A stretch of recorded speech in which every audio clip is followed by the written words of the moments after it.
what some of you are thinking, and no, I am not that prick from 2.5 Men.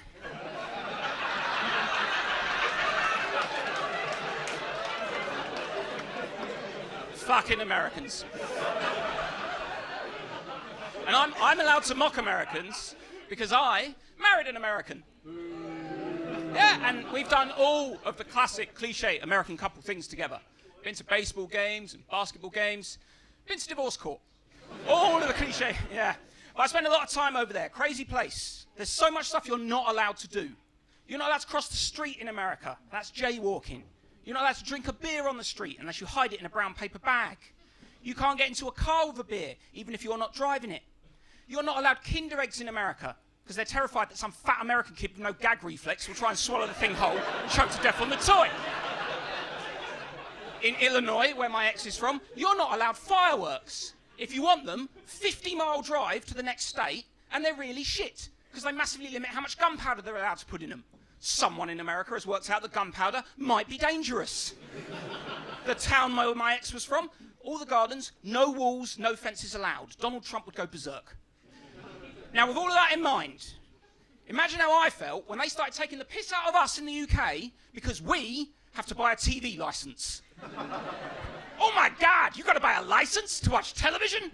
Oh, I couldn't live in a country like that, Dan. You must be so much happier here in the land of the free. So yeah, let me tell you about the last time I went to renew my TV license. I walked out of my flat, openly drinking a can of beer, crossing the road wherever I wanted, because I'm an adult and I know how to dodge traffic. Friend pulled up in his car and said, "Hey Dan, what are you up to?" "Oh, just going down to the post office." He said, "Hop in my vehicle with your open container of alcohol, I'll give you a lift." I said, "Thank you very much." I jumped in, I threw a beer to his son in the back seat.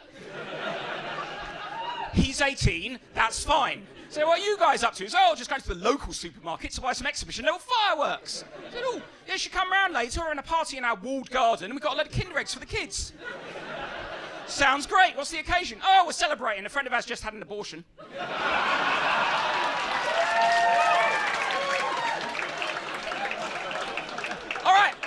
I'll be right there. But first of all, I have to renew my TV license. Will this fascistic nightmare never end? Thank you.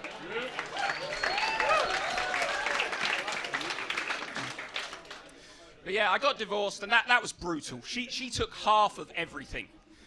That poor dog. And I started dating again in 2020, which was a weird time to be dating. One woman on her profile, she said, "I'm fully vaxxed, waxed, and relaxed." I guess it's better than being scary, hairy, and infectionary. And people give you weird advice when you're dating. Treat them mean, keep them keen.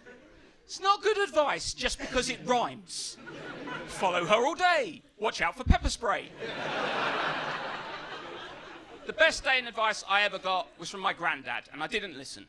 He said to me, "Dan, do not marry a beautiful woman, because she'll always have options. And if she leaves you, divorce, lose 50% of your property. Or as he put it, find someone rough and keep half your stuff."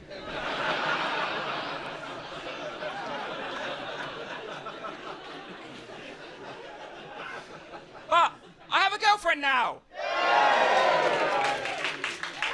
And she's Lithuanian, my girlfriend, which is yet another example of an Eastern European coming over here and taking a position that none of the locals were willing to.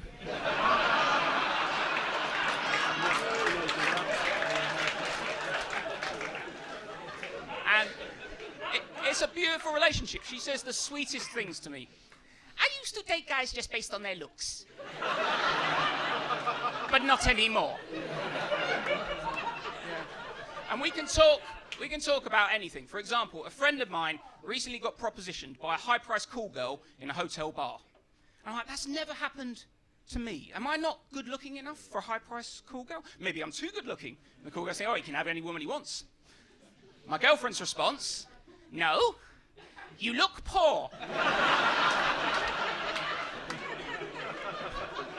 And I tried to smarten up. I went to a shop called Armani Exchange. Anyone familiar? Yeah, I thought it was high-end, and I bought a polo shirt. It's got a little logo, Armani Exchange, written on it. I said to my girlfriend, "Does this make me look rich and successful?" "No, makes you look like you work at Armani Exchange."